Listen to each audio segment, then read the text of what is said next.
ये कहावत पुरुषों ने ही गढ़ी होगी कि महिलाओं की अक्ल घुटनों में होती है, लेकिन इसे गढ़ते वक्त शायद उन्होंने ये सोचा नहीं होगा कि जब घुटने टूट जाएंगे तो पुरुष को रेंगना ही पड़ेगा।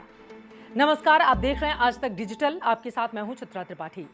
लिंग के आधार पर भेदभाव की इजाजत हमें हमारा संविधान नहीं देता।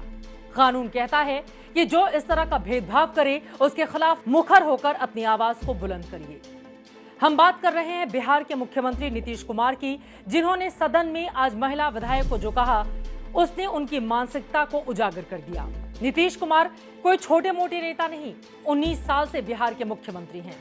सदन में महिला आरक्षण पर बोलते बोलते आपा खो बैठे, भड़क उठे। आरजेडी की महिला विधायक के सवाल पर नीतीश का गुस्सा समझ से परे चला गया। नीतीश कुमार ने आरजेडी की विधायक रेखा देवी को कहा, औरत हो तुम, कुछ जानती हो? आरजेडी की महिला विधायक का दावा है कि वो पूछ रही थी कि आखिर बजट में महिलाओं को क्या मिला। इसी पर वो भड़क उठे, इतना भड़के कि ये सभ्यता भी भूल गए कि जिससे बोल रहे हैं वो एक महिला है। लेकिन भूले कहां, वो तो महिला है ये कहकर ही कमतर आंकने की कोशिश करने लगे। कहने लगे, औरत हो, जानती भी हो कुछ। आखिर इसका क्या मतलब है मुख्यमंत्री जी? कोई महिला है तो आपने खुद से मान लिया कि उनको समझ नहीं है, वो कुछ जानती नहीं है। अरे वो भी प्रतिनिधित्व कर रही है, वो भी विधायक हैं, उन्हें भी सवाल पूछने का हक है। जवाब देना ना देना आपकी मर्जी है, मगर किसी को नीचा दिखाने की घटिया राजनीति इतने वरिष्ठ नेता को शोभा नहीं देता। यही हाल ललन सिंह का भी है।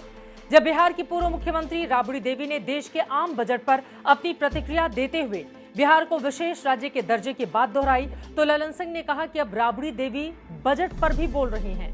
उनका हस्ताक्षर देखिए कितना लंबा करती हैं वो। भला ये क्या बात हुई? राबड़ी देवी पिछले 25 सालों से राजनीति में सक्रिय हैं, बिहार की सीएम रह चुकी हैं, विधानसभा और विधान परिषद की सदस्य रह चुकी हैं, वर्तमान में विधान परिषद में विपक्ष के नेता भी हैं। अपने विरोधी के लिए ये मूल्यांकन है आपका? ये तो हद है। इस तरह की मानसिकता से राजनीति एक दिन रसातल में चली जाएगी। जहां महिलाओं को सम्मान नहीं, उसका अस्तित्व कैसा होगा, कल्पना करना मुश्किल नहीं है। ऐसे में सदन में जब नीतीश कुमार के इस बयान पर हंगामा हुआ तो उनका बोलना मुश्किल हो गया। कुछ ही देर में वो बैकफुट पर दिखे। ऐसे में नीतीश के हालिया बयान के बाद अब उनके कई पुराने बयानों की भी चर्चा शुरू हो गई है। अब से कुछ महीने पहले नीतीश कुमार ने बिहार विधानसभा में महिलाओं की शिक्षा को लेकर अपना बयान दिया था, और बोलते बोलते वो इतना बोल गए कि न केवल विपक्ष बल्कि कई महिला संगठन भी नीतीश के खिलाफ उतर आई। एक बार दो बार नहीं बल्कि कई बार नीतीश कुमार की महिलाओं के खिलाफ जुबान फिसली है। 2020 में एनडीए की एक संयुक्त बैठक के दौरान उन्होंने अपनी सरकार के कामकाज की आलोचना करने के लिए भाजपा विधायक निकी हेम्ब्रम पर अपना आपा खो दिया था। उन्होंने कथित तौर पर टिप्पणी की थी, बड़ी खूबसूरत लगती हो, कुछ ज्ञान रखो। जिसके बाद बीजेपी विधायक ने भाजपा नेतृत्व से शिकायत की थी, लेकिन पार्टी उस समय नीतीश कुमार के साथ थी। नीतीश कुमार जैसे बड़े नेताओं को चाहिए कि वो बोलते समय कम से कम अपने पद, अपने तजुर्बे और कद का सम्मान करें। महिलाओं का सम्मान अपने आप हो जाएगा। नीतीश कुमार और दूसरी तरफ ललन सिंह तक ही ये मामला जाकर नहीं टिकता है।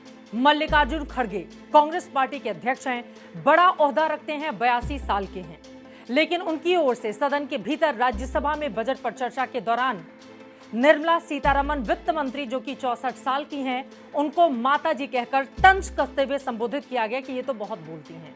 जिसके बाद जगदीप धनखड़ की ओर से, चेयर की ओर से उनको कहा भी गया कि वो तो आपकी बेटी की तरह हैं। नेता ये भूल जाते हैं कि बहस जरूरी मुद्दों पर होना चाहिए। जो महिला सामने बैठी है वो अपनी काबिलियत से उस कुर्सी की शोभा बढ़ा रही है। इसीलिए कोई भी नेता हो, किसी भी पद का हो, कद का हो, पार्टी का हो, उसको तोल मोल कर बोलना महिलाओं के लिए सीखना ही होगा। वाट लगाते का ये एपिसोड आपको कैसा लगा, कमेंट बॉक्स में हमें जरूर बताइएगा। देश और दुनिया की तमाम खबरों के लिए आप देखते रहिए आज तक।